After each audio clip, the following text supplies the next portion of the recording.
This is Meet the Thriller Author, the podcast hosted by thriller novelist Alan Peterson. Each episode, Alan sits down with some of the most exciting voices in mystery and suspense, best-selling legends and rising stars alike, to talk writing, process, and the art of crafting a killer story. From Dean Koontz and Walter Mosley to Frida McFadden and Lee Child, over 200 authors have joined Alan for deep, revealing conversations that every thriller fan and aspiring writer will love. You can find transcripts, show notes, and the full archive of episodes at thrillerauthors.com. And don't forget to check out Alan's own heart-pounding thrillers at thrillingreads.com/books. Now, here's the latest episode of Meet the Thriller Author. Hey everybody, this is Alan with Meet the Thriller Author, and usually I talk with writers who keep us turning pages, but today my guest keeps us glued to our headphones. Mike Adamick is a writer, performer, and former journalist whose work has appeared in NPR, the New York Times, and Parade Magazine. His podcast, Crime Adjacent, is a scripted show that overlays speculative storylines onto a world of true crime. Welcome to the podcast, Mike. Thank you so much for having me, Alan. I appreciate it. I'm excited to chat. Yeah, I'm excited too. This is the first time I've had a podcast thriller author on, so I thought it was kind of interesting and cool to talk to you about that. And I have to ask you right off the bat, Crime Adjacent is described as meticulously reported true crime, overlays like speculative storylines. So it seems like this really blurs the line between true crime and fiction. So I have to ask, is it true crime or is it fiction or is it a little combo? That's so funny. I get that a lot. It's actually a little combo. I love true crime. I mean, ever since I was a kid, I first got my hands on Robert Graysmith's Zodiac book I'm a child of the 80s. I grew up with stories of the Zodiac and the Night Stalker. And, that book came out and I was just obsessed with these true events that actually happened in my own backyard. Ever since then, I grew up then reading like the Mindhunter series from John Douglas, a former FBI profiler. And when true crime podcasts got started being pumped out in the, 2015 or so with My Favorite Murder and then Crime Junkie, I was just hooked, and Serial, obviously. There was just something interesting to me about explaining a world filled with these horrible crimes and why we're drawn to them and what we can learn from them. And at the same time, I just didn't feel as a writer that I could immerse myself fully in that world and tell only true crime stories and feel like I was making money in some way off of the worst moments in someone's life. It's this weird thing I can't quite balance in my own life, and being a listener and deeply intrigued by it, but also a writer and wanting to write thrillers in the true crime, genre and cosmology of true crime, but not feel like I could. And exploit's not the right word, but just feel it's just something I couldn't bring myself to do. So I wanted to kind of overlay fictional storylines, just completely made up on this, world of true crime, just to make me feel like I had more room to explore more issues without using someone's real actual life, as a venue to do that. So that's kind of why I wanted to kind of mix it up. And I just thought it was interesting as well that there's a podcast written by, your favorite thriller character. That's kind of what I like to say. What if, your favorite book, what if the character is real and started a podcast and you get to follow along with your favorite character each week? I kind of thought that was interesting and wanted to explore that as well. Yeah, that's Chase Patrick. Is that the... Yeah, that's Chase Patrick. Yeah, that's what I was a little confused. That's what's so cool about your podcast, because even when I started to listen to it, and then I'm like, wait a second, is this real or is it not? And I'm like, wait, there's no Ridgeway around here. I even Googled it because I was confused, and I live in the Bay Area. So, oh, totally. You did a great job.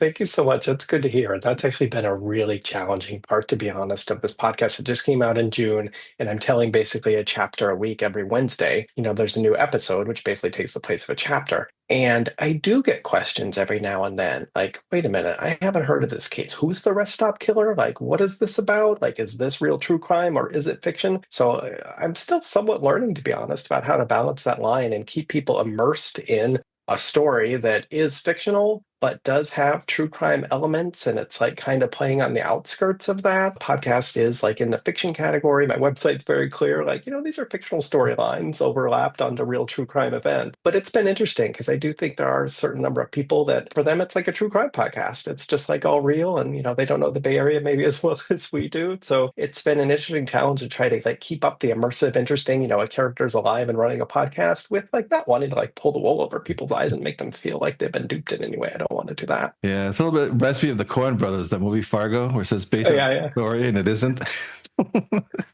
To this day, people think it's a true story. Totally. That whole series. Yeah, yeah. Yeah, the series too. Yeah, yeah. So I think it's pretty cool. So yeah, so I'm going to ask you about that too, because when you had the idea of this, what made you decide that the podcast medium was going to be the way to go versus a documentary style or a book? Yeah, I think it was an evolution, to be honest. I have a few nonfiction books that I've published, everything from like family craft books to a book called Raising Empowered Daughters, kind of a dad to dad guide for like how to raise, a daughter nowadays. And so I'd always been in a nonfiction realm, and I knew I had a thriller in me. Honestly, since I was a child and wrote The Case of the Missing Valentine in third grade, it was like a little folio that I put together. So I knew at some point I'd write a novel and wanted to do that full time. And I did, in fact. This all started as a thriller that I cobbled together the outline and the whole cosmology of the characters and the world that they're in, and spent maybe a year or two getting that right and getting the first draft right. And I gave it to my wife and my daughter, who are just my best readers. And they're like, read the first chapter, like, well, this is really good. They read the second chapter and they're like, okay, I'm kind of hooked. And then it just kind of went into like a slow, silent death where I think they were afraid to tell me, like, I'm not sure it's any good after the first and second chapter. So I thought, okay, I need to revise this. I shipped it out to my agent after a few revisions, and she basically had like the same reaction, like, it's written well, but I'm not sure this is quite the thing that's going to do it. So I started revising and revising and revising, and something just clicked. And I'm not sure what the idea was, that I needed to turn this and I wanted to turn this into a podcast. I think because I could lend my writing style of more narrative nonfiction to fiction. I think that maybe helped kind of to blend that idea.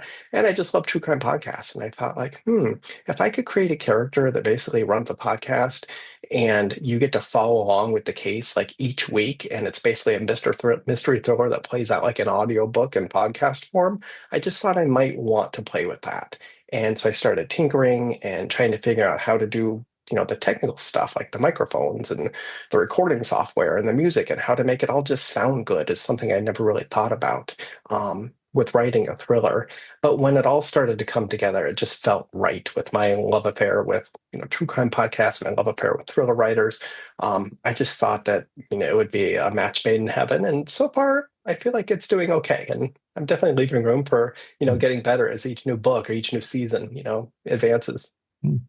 And what was the process then, like for writing these? So you started writing it originally like a book. So did you have to like change this? Is it like a screenplay, or what kind of scripting and writing is done for these for this type of narrative? That's a good question. I do all of my writing in Apple Notes. Oh, okay. Wow. I should admit that.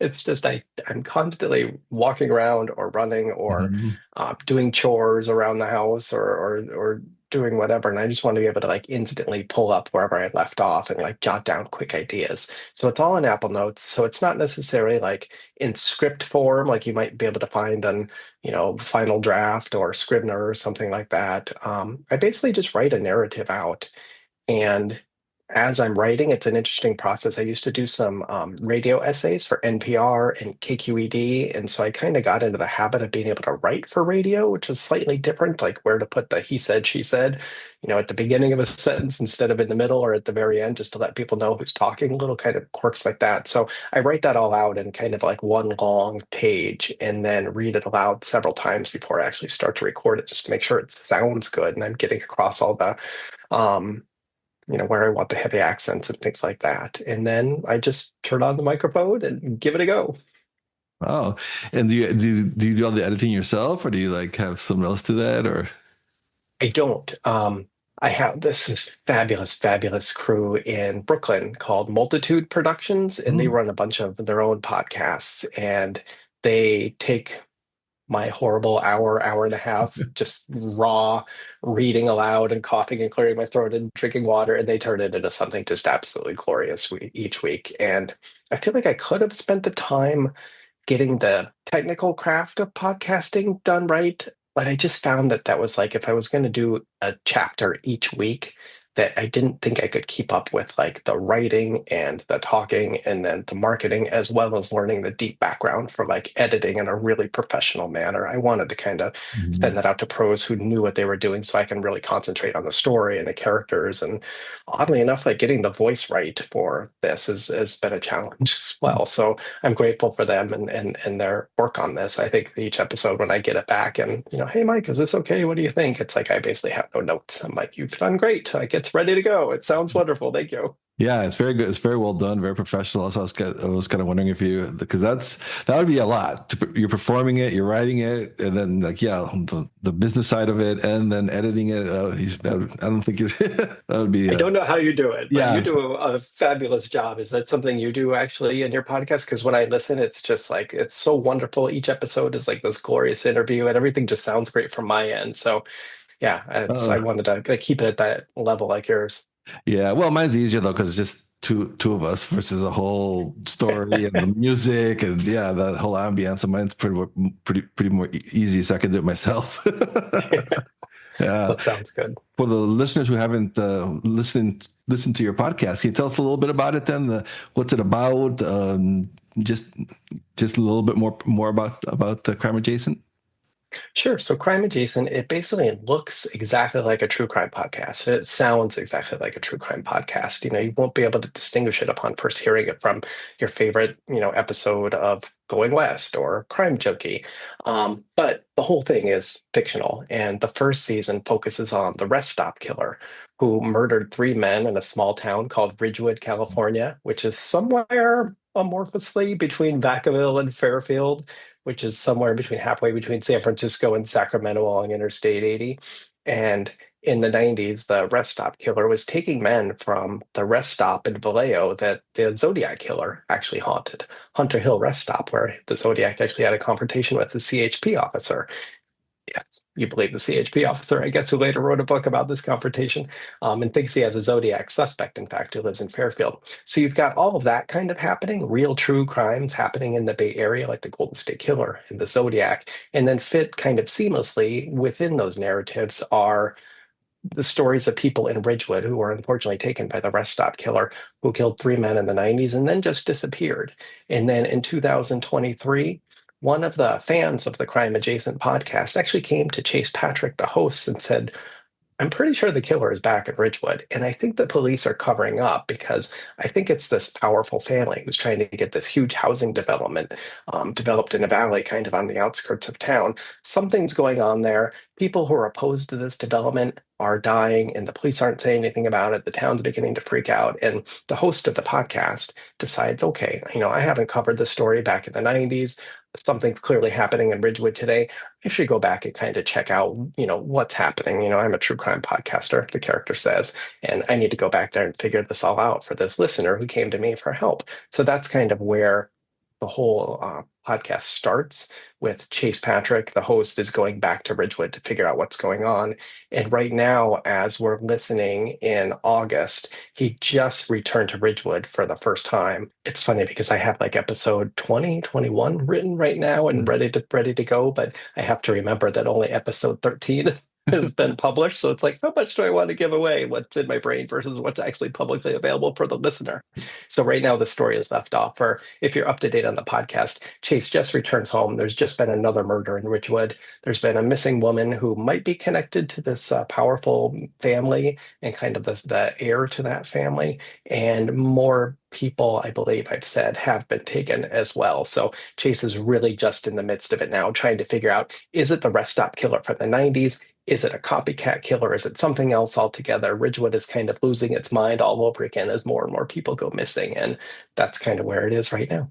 Looking at your background, and so you started out as a small town crime reporter, and you covered cases like the Zodiac Killer. But then in your bio, you mentioned that you nearly collided with the co-ed killer, and Ed Kemper was about like 7 feet tall. Can you tell us a little bit about that? I was so curious to see what was your connection there with Ed Kemper. Oh, that was just the weirdest experience that's just like stuck with me to this day. Just literally almost bumping into him and having my little prison escort, just kind of bump my shoulder and say, "Hey, watch out. That's the co-ed killer. You don't want to run into that guy." I was 19 and I had dropped out of high school and kind of like took one of the proficiency tests. I literally spent all of my time in the law library, which was nearby, reading John Steinbeck and John Grisham and everything I could kind of get my hands on, and was checked out of school in favor of books at that time. So I dropped out and joined the community college, and I joined the newspaper at the community college and realized, okay, this is my thing. I could like get paid writing, which I wanted to do. And so I joined the college newspaper and then started an internship with the local newspaper in Vacaville, California, called the Vacaville Reporter. And this is a small town on the far outskirts of the Bay Area, which matches kind of where Chase is investigating these crimes in Ridgewood. And I started as a crime reporter there, pretty much then dropped out of community college to take this job as a crime reporter because at the time in the late 90s, I figured, journalism will be a gig that's around forever. This will Mhm. be great. So I was covering crime, and whenever I had the chance, I covered the Zodiac case. They were doing DNA testing. There were still letters in the 90s. This was before the David Fincher's movie started to come out in 2007 or so. And so he was kind of like still in the ethos of the Bay Area. And so I was covering the Zodiac, and I was also in charge of the prisons. That was part of my beat. What was going on at the Vacaville prisons? There's the California Medical Facility where Charles Manson was, Sirhan Sirhan, and the co-ed killer, Ed Kemper, who I think any fan of Mindhunter would know was like the the first real interview for the FBI profiling. What became FBI profiling, started in Vacaville with these interviews with Ed Kemper, and as part of my beat, I needed to get to know like what was the prison like? Who are the people? Who do I need to talk to? And so I did a bunch of tours and got to see like inside California Medical Facility. And I'm walking around. It's incredibly noisy. I just did not understand how noisy it would be. Just yelling behind steel doors, pounding on doors, having to walk in a certain way along the path so we didn't get urine or excrement thrown at us. And so I'm just like swirling around, like, where am I? Kind of flooded with emotion. Like, I kind of want to get out of here. And so I'm just walking and literally hit like a T intersection. And I'm walking and looking somewhere else. And here comes Ed Kemper and funk. And my escort's like, slow down, buddy. You need to pay attention. Like, that's the co-ed killer. I'm not in any way whatsoever trying to say like nice guy, but apparently like after he killed his mother, like turned into this person who like volunteered to like do reading for the blind, I think is what he was doing at the time, how he's spending his days in prison. But it was still this like incredibly eerie, weird theme that, kind of stuck with me. It's like, this is a weird place to be for sure. But it also kind of hit that weird true crime bug, Mhm. which I think a lot of people have for some reason, wanting to listen to true crime to maybe whistle past the graveyard and, slightly touch the darker parts of society. So that maybe we can learn something about that, I guess. Yeah, I think it's so interesting too, especially in California and even the Bay Area. There's so many serial killers. At Kemper, and there was another one in Santa Cruz area too at the same time. What's it, Herbert or Herb? I can't remember his name, but What's funny there, Santa Cruz used to be known as the murder capital of the world at one point, and mm, that's actually talked about in the podcast because there was um, Kemper and gosh, I'm blanking. Want to say Camp, I'm forgetting exactly, but then there was a family annihilator as well. mhm. Um, just sort of a weird time to be in the Bay Area from the late 60s through the 80s for sure. Yeah, and even and then in San Francisco too, there's like the doodler, I guess, that he's still not. Nobody knows who that was. So it's just so many cases that, but so a lot of places for research here for you, huh? I should Unfortunately, have yeah, there laughed, are a but lot. yeah. And the Doodler does, in fact, play a big role in the first season of this because in the 70s, while the Doodler was making the rounds in San Francisco, the gay community was trying to say, hey, something's going on here. There's somebody killing our men. And not much is being done about it. And the police are like, we're doing as best we can, leave us alone. But there's still this feeling that they didn't get as much attention as someone who was not a gay man in the 70s in San Francisco might have gotten. Like all the Zodiac victims certainly got more attention. Young heterosexual couples in lovers' lanes, got like the majority of the attention at the time. And some of that's playing a role in Ridgewood as well, because the rest stop killer, the first two men that he took were actually closeted gay men who went to the rest stop in Vallejo to maybe do a hookup, like many of the Doodler victims did as well in the 70s. So I wanted to draw parallels for sure between not just time, between the 70s and the 90s and today, and whether anything has changed, but also bring up like which victims do in society and media get the most attention, because I think that's an interesting facet of some of these cases that we should be aware of. So I like to go deep on some of these broader sociological issues about which people get attention and why, for sure. Yeah, that's very fascinating because I was kind of similar background as yours. Growing up, I was fascinating with serial killers and read. I'm a little older, so everything was through books. I actually had to go to the library to check out books. It's probably a I file. remember those days. Probably a file on me, um, anyway. So I thought I was pretty well versed in them all, and I never ever heard of the Doodler until a few years ago when they started writing about it here, and I was like, well, that is. I can't remember, but it's like more than 10 victims, and so yeah, it's kind of fascinating. I think what you mentioned too, I think in your background too, because you mentioned your background includes sociology, gender studies, and forensic psychology. So can you tell us a little bit about that? That seems perfectly in your interest, you said, as to which victims get more attention. Can you tell us a little bit about that too? Sure.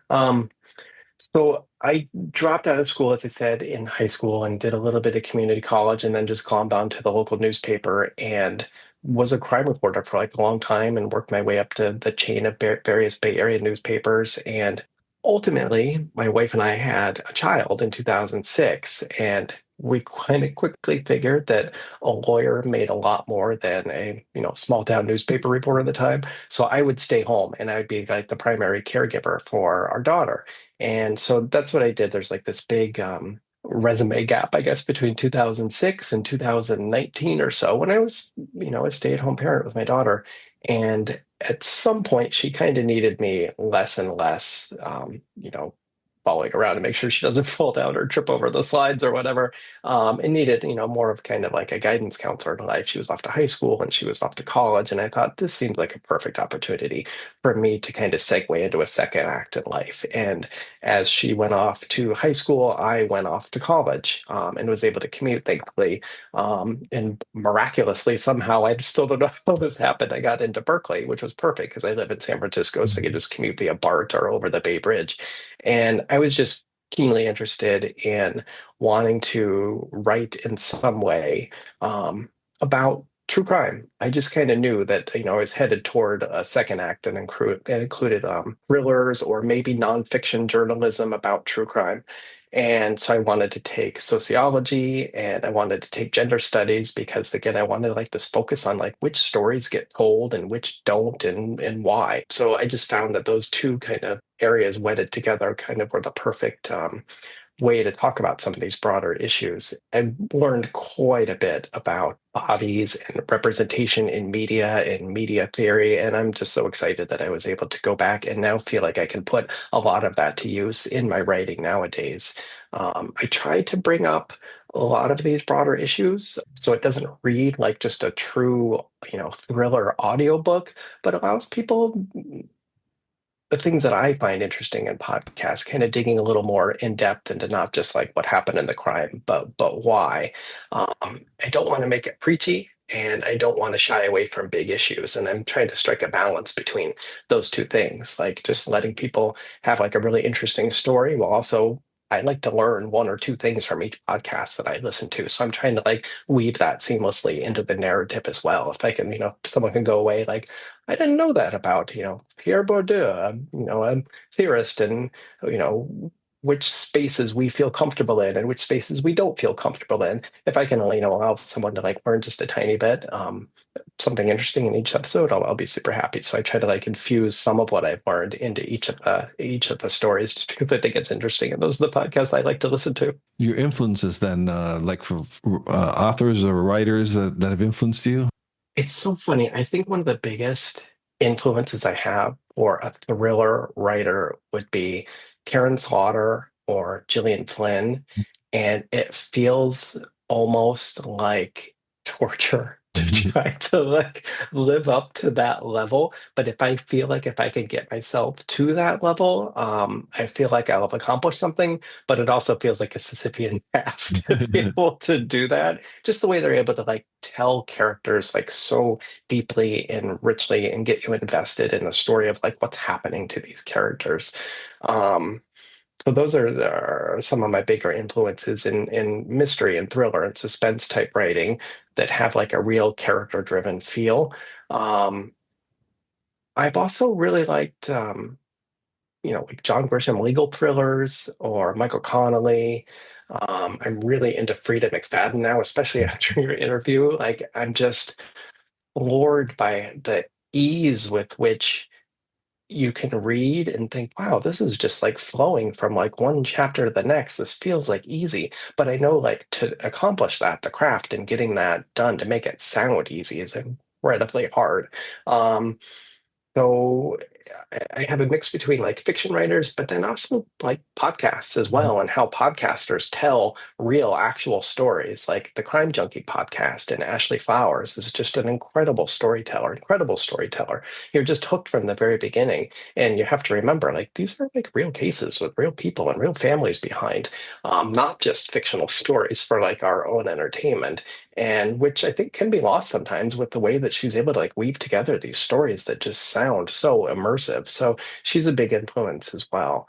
And then nonfiction writing, like John Douglas's Mindhunter, um, that was kind of influential, I think, from like my early years about how to predict who is going to commit these crimes. Or is he making it up? Is he, how does he like try to pinpoint like who the actual killer is, or the pool of suspects, might be based on, the evidence at the crime scene. I just find that deeply fascinating. And so I'm drawn to, the idea of profiling and forensic criminology and trying to see and get our best estimate about who might be responsible from what, available evidence is left behind at the crime scene or, what happens with the crime itself. You actually published nonfiction books on parenting, like raising your daughter. I wanted to ask you about that. How different is it creatively to write a book about parenting versus these more darker subject matters? That's such a great question. It's challenging.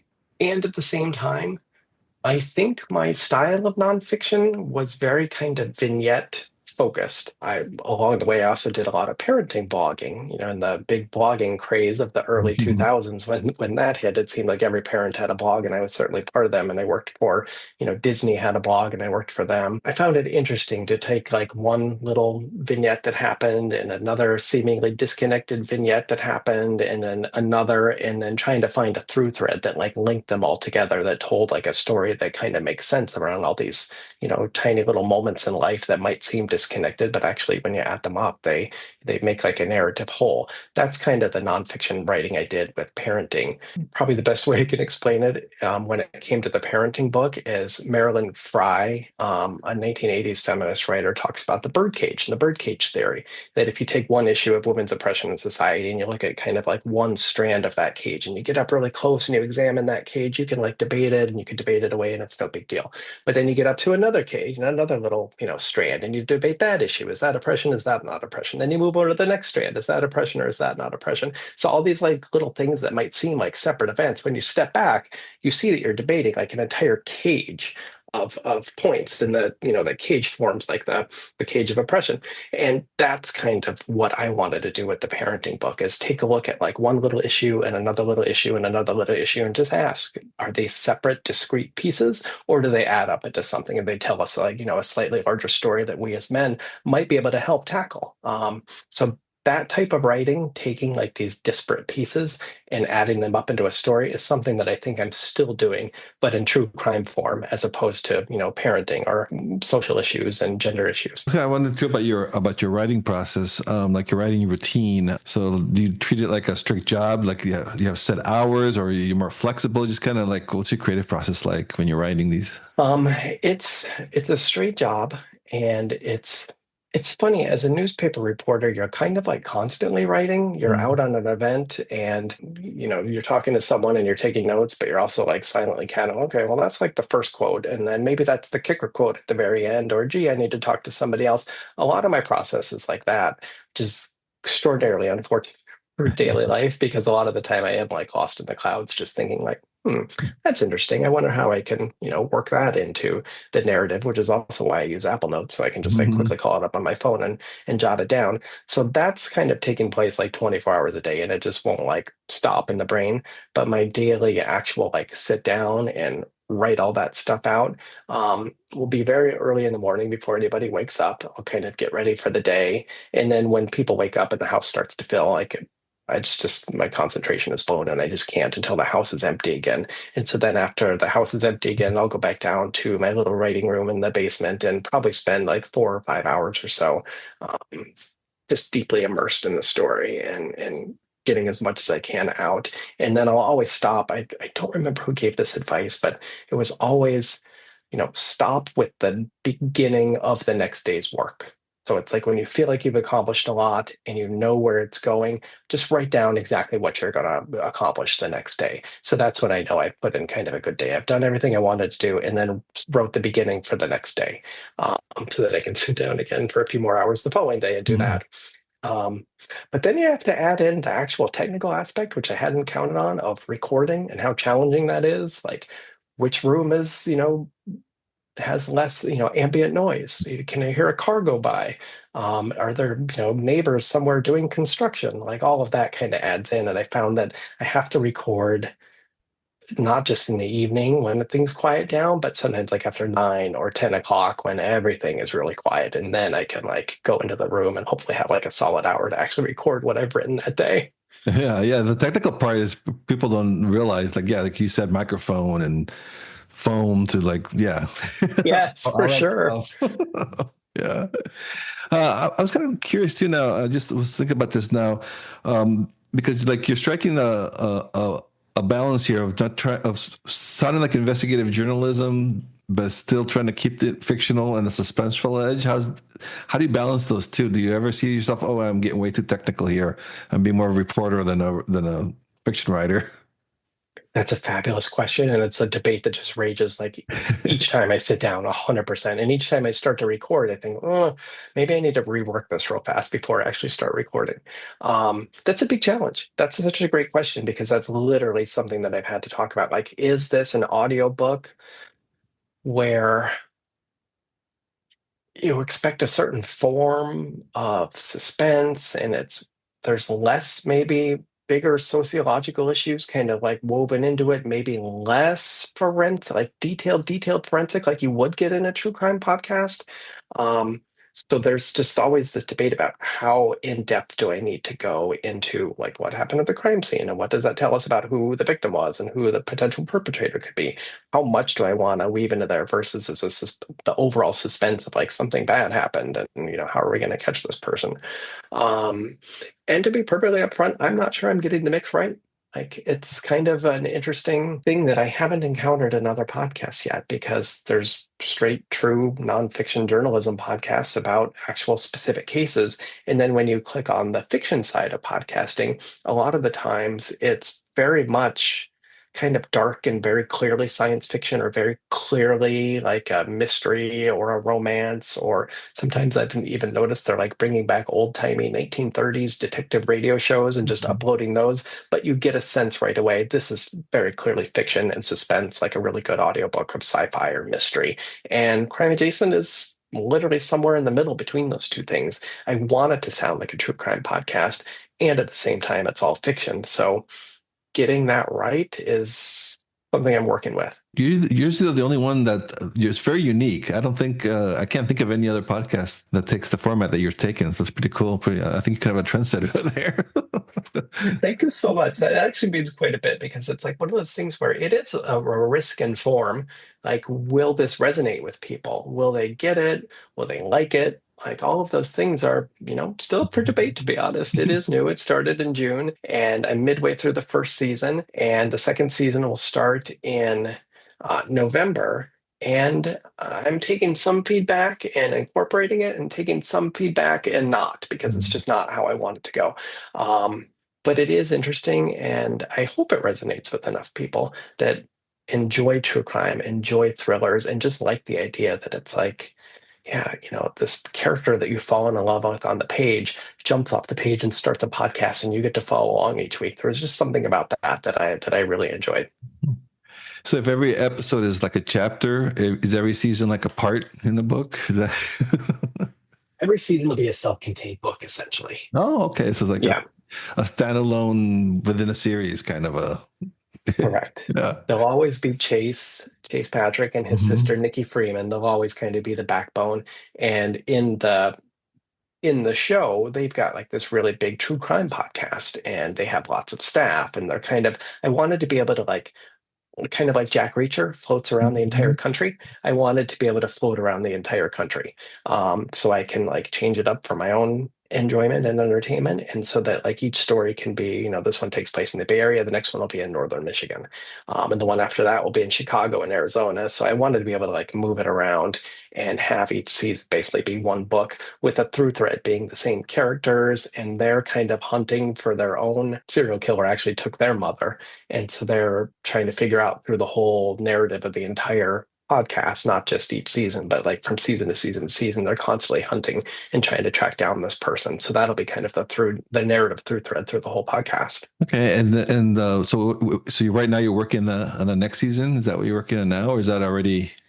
Are you already working on the next one? Next one? Yeah, it's interesting because we want to make sure the producers, Multitude, are just like so good at what they do that Hmm. they need a certain amount of time, like a week or so, to get each episode into shape. So I never want to like say, hey, the episode's coming out on Wednesday. It's Tuesday. Here's, my garbage. Now turn it into a wonderful thing. So I try to work at least like 5 episodes ahead. So I Okay. know that there's like some wiggle room if, I get sick or something happens, or there's just always like episodes in the bag.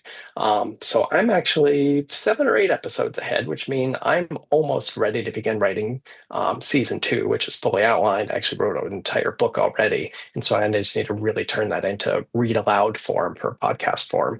Um, and then season three is fully outlined. Season four is fully outlined, and I just need to turn those into something that I can read aloud. But yeah, we're basically it'll be each book will be about, or each season will be about 25, 26 episodes. So half a year. So basically writing like 2 books a year, Hmm. which seems like a lot, but I'm really like getting to exercise my journalism Yeah. muscles again, which is like really fun. Like remembering like, just how to write more daily and with intent to make sure I don't miss my deadline, because now I've got a new chapter coming out on Wednesday and I can't let people down. Yeah, yeah. And what do you envision in the long term? Do you ever see like maybe turning it into a book, or right now you're just too busy with the with the podcast? No, for sure. That's a great question. Yes, I definitely envision there's a big I'm trying to debate whether I turn season one of the podcast into a book, like a companion book, or whether I just write a completely different mystery altogether. And then also be able to, there's lots of like true crime streaming shows, like things that I enjoy, like Bosch or Reacher or The Rookie, or even true crime documentaries about the Night Stalker. There's just seems to be an endless need for more true crime. So I would at some point like to sell this for, a series to see on Netflix or Amazon, because I think that the storyline is interesting, and there's serial killers and kidnappers all over, unfortunately. Mhm. And so, where can the listeners find you online then? So the podcast is available on every podcast streaming service, from Apple to Spotify to smaller ones as well. You just search in Crime Adjacent to find the actual podcast, or you can Google Crime Adjacent and find the website, and enter it through there. I'm also on Patreon at patreon.com/crime adjacent, where people can get kind of like behind the scenes information. And what I really want to do is start kind of like a true crime reading group where we can dig into these. There's lots of neat white papers and sociological papers in forensic sociology around crimes and criminals and profiling. So I'm trying to start a reading group there where we can kind of like read one short little paper together and then just get online and chat about it like a reading group, because I just think the topic is very interesting and I think a lot of people want to learn about it, and I want to learn about it with them as well. And then I'm on Instagram at crime adjacent as well. And so, Mike, before I let you go, the final question I always ask my guests for advice, because I have aspiring writers that listen to this, and you have a very unique background and experience. So what's your advice for an aspiring writer? Find the process that works for you and don't let one person's process be the way it has to be. And I say that from your show specifically, because when I listened to like Lee Child and Frida McFadden, and then I think Gillian Flynn with a conversation with Ashley Flowers, a crime junkie, I was just astounded that they just jumped straight in with no outline and we're freeform and like we're just gonna see what happens with this character in this story. That wasn't for me. I appreciated it, but I'm definitely more of an outline type writer, and that works for me. But it's not an outline where I see some people have like the big cork board with the post-its all over the board. I think I do more along the lines of what James Patterson does, which I'll start with like a sentence. Something happened, and that's kind of the my scene for what this book is going to be about. And then each chapter is just basically one sentence, and then I go back and then I revise that into a paragraph. Each chapter is now a paragraph, and then each chapter is now 3 paragraphs, and then I'm ready to write my first draft. That just works for me. So that's kind of what I found. I was kind of thinking I needed to find how to write a book. If only I paid attention to how the really great writers do it, I'll find the thing that, the final, point of advice that puts me over the top and allows me to write a book, when really it was just a very personal thing that I needed to create my own system. So that's kind of the advice, take as little bits of information as you can from people, but tinker around and find the process for writing that is enjoyable and that actually works for you and your brain and, what allows you to get it done. That's kind of the advice that took me a while to figure out. I'm not going to find this is the golden ticket that will allow you to finally finish and write a book. It was kind of an amalgamation of things that ultimately I just had to decide this is the way that I enjoy doing it and that works for me. So that's my advice. All right, Michael, thank you so much for coming on the show. It was a real pleasure talking to you. Thank you so much. I appreciate it.